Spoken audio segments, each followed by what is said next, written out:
함께 찬양 드리심으로 오늘 예배 시작하도록 하겠습니다.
오직 예수뿐이네 찬양드리겠습니다.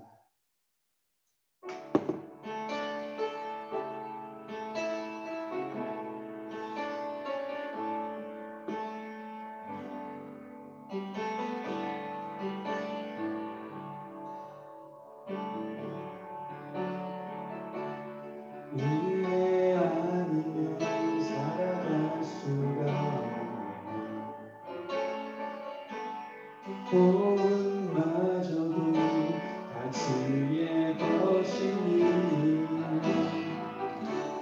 세상 평안과 위로 내게 없어도 예수 오직 예수뿐이네.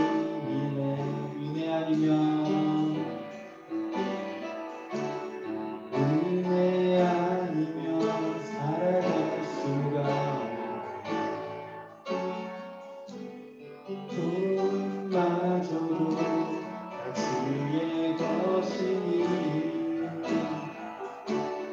세상 평안과 위로 내게 없어도 예수 오직 예수뿐이네. 그 신계회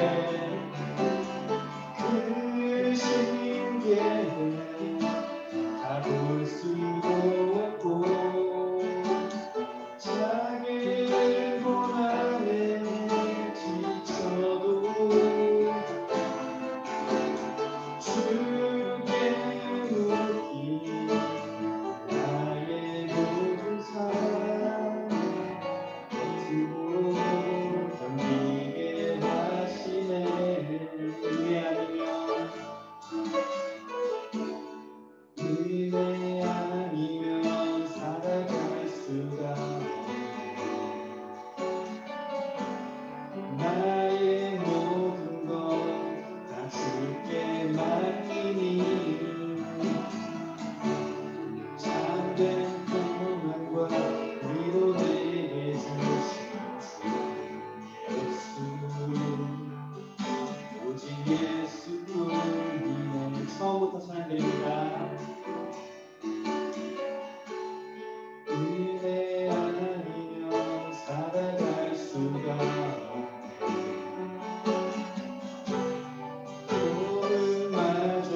주께 맡기니 참된 평안과 위로 내게 주신 주 예수 오직 예수뿐이네.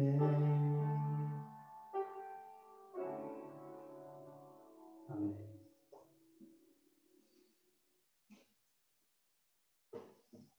이 시간 모두 자리에서 무릎을 꿇고 하나님 앞에 용서를 구하는 기도를 드리시겠습니다. 거룩하신 아버지 하나님, 우리에게 새날을 주시고 또 한 주간 주의 은혜 안에서 살아가게 하심에 주님 감사합니다. 주님, 우리는 주의 은혜가 아니면 살아갈 수 없는 너무나도 연약한 존재임을 고백합니다. 주님, 우리를 불쌍히 여기시고 우리에게 은혜 더하여 주시옵소서. 하나님, 주님께서는 우리를 이 땅에 주의 자녀로 부르셨습니다. 그리고 주의 이웃들을 섬기며 살아가라 말씀하셨습니다. 그러나 주님, 우리는 우리의 이웃으로 찾아오신 예수님을 알아보지 못하고 때로는 그냥 지나치고 무시하고 넘어갈 때가 많이 있었습니다. 주님, 우리의 연약함을 불쌍히 여기시고 우리가 주님의 그 말씀대로 살아가게 주님 인도하여 주시옵소서. 우리에게 찾아오신 예수님을 주님 우리가 섬기며 살아갈 수 있도록 주님 은혜 더하여 주시옵소서. 그러므로 이제 그리스도 예수 안에 있는 자에게는 결코 정죄함이 없나니 이는 그리스도 예수 안에 있는 생명의 성령의 법이 죄와 사망의 법에서 너를 해방하였습니다. 아멘. 사도신경으로 우리의 신앙을 고백하도록 하겠습니다.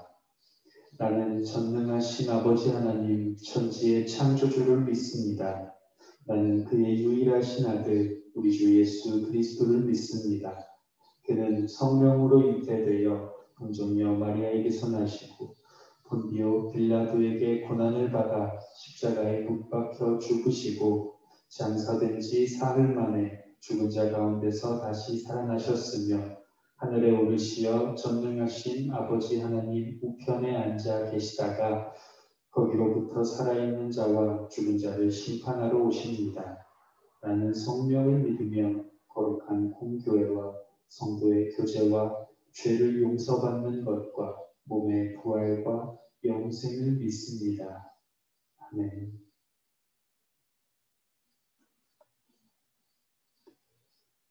다 함께 찬송가 338장 찬양드리겠습니다.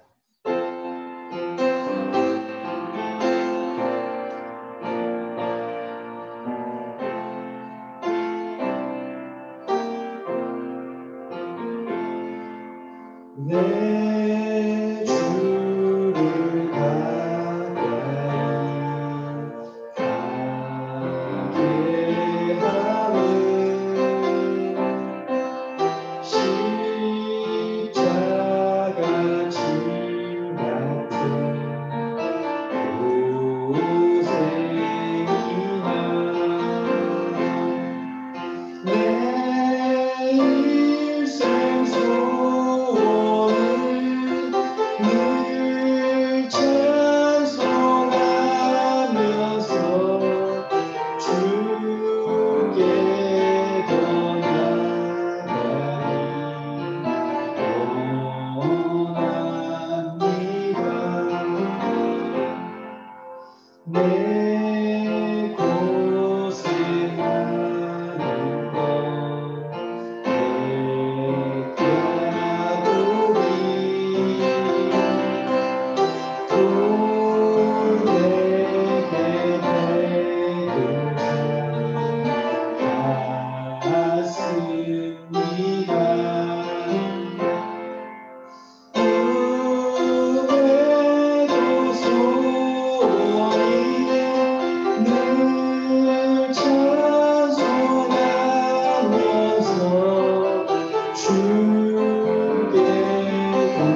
원우찬 학생 기도해 주시겠습니다.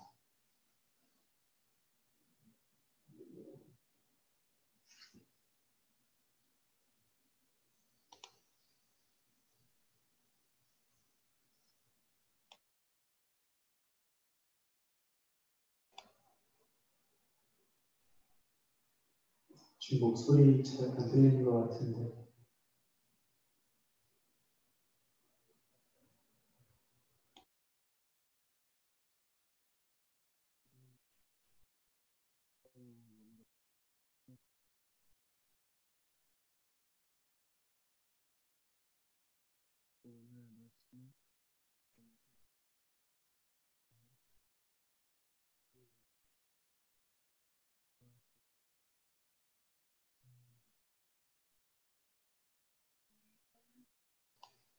우찬아 지금 마이크 혹시 안 돼?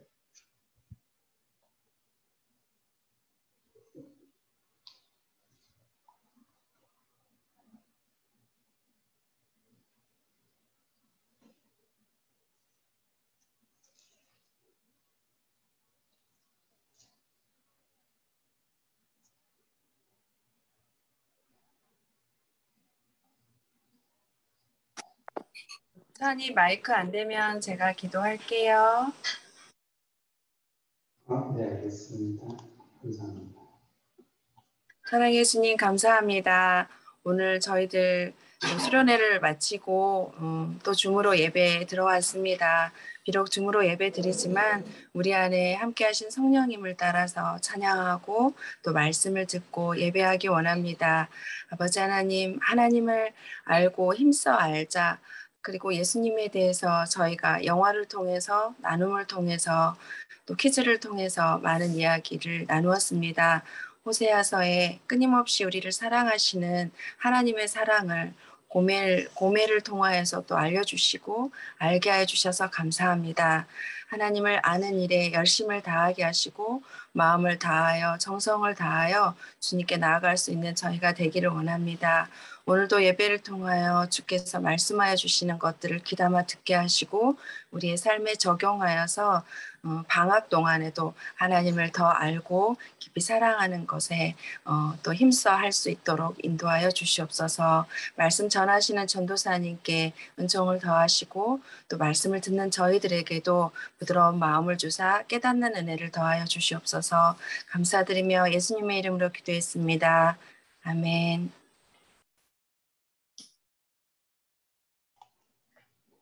오늘 우리에게 주신 하나님의 말씀은 신약 사도행전 16장 11절에서 15절까지 말씀입니다. 화면에 말씀 띄워져 있으니 다 함께 말씀 봉독하도록 하겠습니다. 우리가 드로아에서 배로 떠나 사모드라게로 직행하여 이튿날 네아폴리로 가고 거기서 빌립보에 이르니 이는 마게도냐 지방의 첫 성이요 또 로마의 식민지라. 이 성에서 수일을 유하다가 안식일에 우리가 기도할 곳이 있을까 하여 문 밖 강가에 나가 거기 앉아서 모인 여자들에게 말하는데 두아디라시에 있는 자색 옷감 장사로서 하나님을 섬기는 루디아라 하는 한 여자가 말을 듣고 있을 때 주께서 그 마음을 열어 바울의 말을 따르게 하신지라. 그와 그 집이 다 세례를 받고 우리에게 청하여 이르되 만일 나를 주 믿는 자로 알거든 내 집에 들어와 유하라 하고 강권하여 머물게 하니라. 아멘.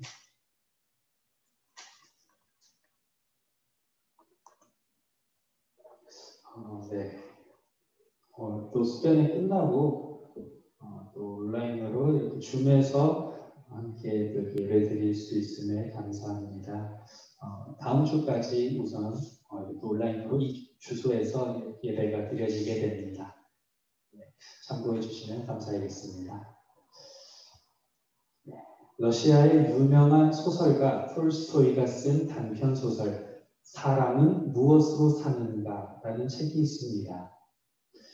이 책을 보면 두 편의 이야기가 나오는데 그 중에 사람이 있는 곳에 신이 있다라는 두 번째 이야기를 보면 이런 내용이 있습니다. 창문이 하나밖에 없는 지하실의 작은 방에서 구두를 만드는 마틴은 부인과 아들 모두를 잃고 고통 가운데 살고 있었습니다. 그러던 어느 날 성지순례를 하던 고향 노인을 만나 자신의 푸념을 늘어놓던 중 성경을 읽으라는 권면을 따라 성경을 읽기 시작합니다.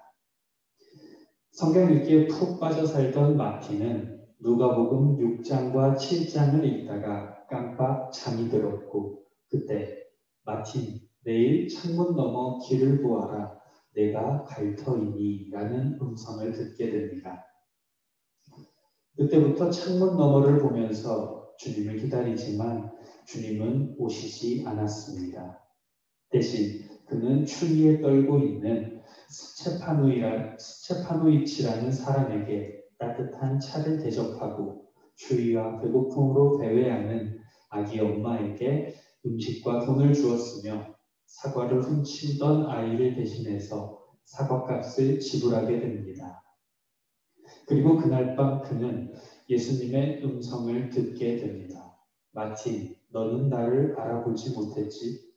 예수님은 오늘 마틴이 만나고 도와주었던 사람들을 한 명 한 명 떠올려 주시며 말씀하셨습니다. 그는 나였다. 그것도 나였어. 그리고 오늘 사도행전에서는 예수님을 만나고 거듭난 바울이 복음을 전하는 선교 여행의 이야기가 나옵니다. 오늘 본문은 바울이 두 번째 떠나는 선교 여행 중 하나입니다. 바울은 아시아로 복음을 전하기 위해서 방향을 잡았지만 성령님은 바울에게 아시아가 아니라 유럽으로 방향을 바꾸게 하십니다. 그래서 바울은 순종하고 바다를 건너 유럽, 즉 마케도냐로 건너왔고 첫 번째 도시인 빌립보에 도착합니다. 이곳에서 며칠을 머물다가 안식일이 되자 기도할 곳을 찾아 강가로 갔습니다. 당시 유대인들은 안식일이 되면 회당에 모여서 기도를 했는데 이때 빌립보에는 유대인들이 거의 살고 있지 않았기 때문에 회당이 따로 없었습니다. 그래서 바울은 기도할 장소를 찾던 중에 빌립보에 살던 몇몇 유대인 여자들이 강가에 모여 기도하는 것을 발견하였습니다. 그리고 이곳에서 오늘 본문에 나오는 루디아라는 여인을 만나게 되었습니다. 성경은 루디아에 대해 두 가지를 설명합니다. 첫 번째, 루디아는 두아디라시 출신으로 자주색 옷감 장사를 하고 있었습니다. 이 당시 자주색은 아주 귀한 염료였기 때문에 왕이나 상당한 부자들만 구할 수 있었습니다. 그래서 자주색 옷감 장사는 많은 돈을 벌 수 있었습니다. 즉, 루디아는 당시 성공한 여성 사업가였던 것입니다. 두 번째, 루디아는 하나님을 섬기는 사람이었습니다. 본문에는 하나님을 어떻게 섬겼는지 말하고 있지는 않지만 루디아는 하나님을 알고 믿고 있었습니다. 그런데 그날 강가에서 루디아는 바울을 만나게 되었습니다. 그리고 바울이 전한 복음을 듣게 되었습니다. 이때 놀라운 일이 일어나게 됩니다. 바울을 통해서 복음을 듣는데 하나님께서 루디아의 마음을 열어 복음을 듣고 깨닫게 해주셨습니다. 그래서 루디아는 예수님을 믿고 따르는 제자가 되었고 그녀의 삶에는 두 가지 변화가 일어났습니다. 바로 루디아는 가족을 영적으로 섬겼다라는 것입니다. 본문을 보면 루디아는 가족들과 함께 세례를 받았다고 말합니다. 이 말은 루디아가 가족들에게 복음을 전하고 함께 세례를 받았음을 의미합니다. 즉, 루디아는 가족들에게 복음을 전함으로써 가족들의 영적 필요를 채워주었습니다. 이것이 가족들을 영적으로 섬긴 구체적인 모습입니다. 두 번째는 루디아는 바울 선교팀을 섬겼습니다. 본문을 보면 루디아는 바울에게 내 집에 들어와 머물라고 말합니다.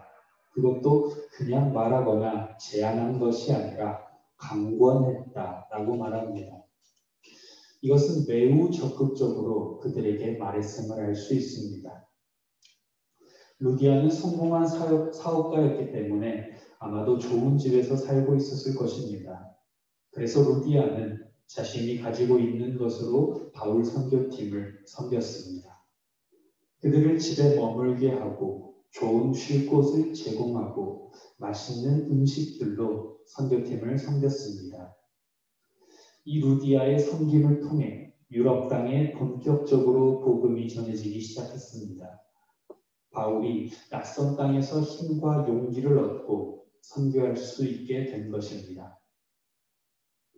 사랑하는 청소년부 여러분, 예수님께서 우리를 섬기시기 위해 신의 모습을 버리고 인간의 몸을 입고 오셔서 우리 죄를 대신해 십자가에서 죽으셨습니다. 예수님께서는 가장 큰 섬김의 모습을 우리에게 보여주셨습니다. 그래서 우리 모두가 이렇게 구원을 받고 하나님의 자녀로 그리고 예수님의 제자로 살게 된 것입니다. 물론 아직은 세상과 교회의 양발을 걸친 모습으로 살아가고 특히 평일에는 하나님과 전혀 상관이 없는 삶을 살기도 할 수 있습니다.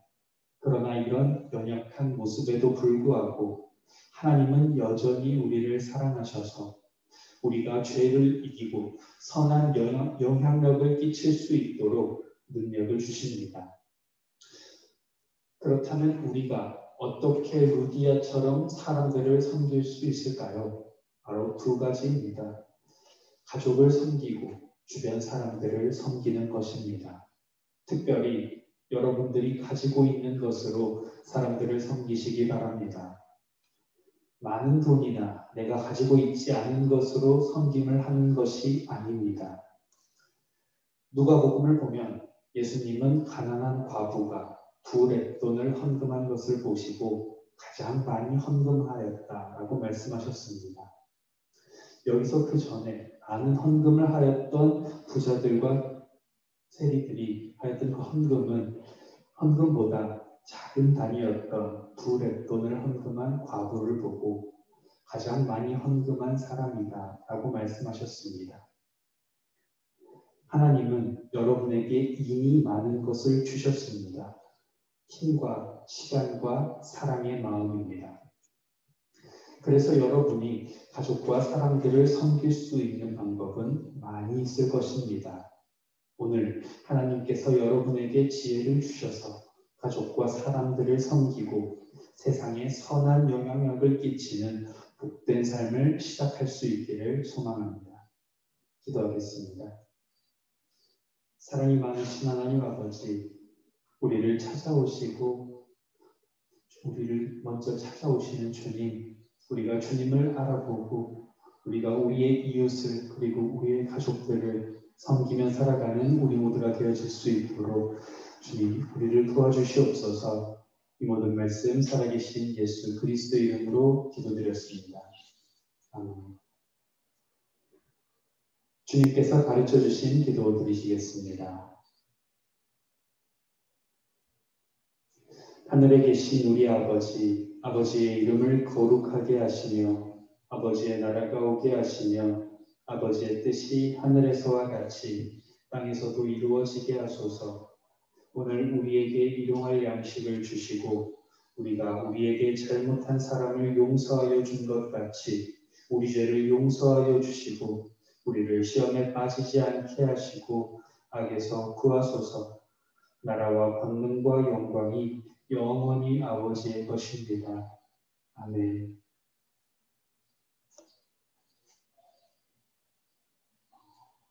네, 오늘 예배 여기까지 마치고 광고사항으로는 일단 다음 주까지 이 줌에서 예배를 드려지게 됩니다. 그리고 엊그저께 성현이가 생일이었는데 다 함께 축하 메시지 한번 보내주시면 감사하겠습니다. 성현아 생일 축하한다. 네, 그러면 각자 또 반별 모임 진행하도록 하겠습니다.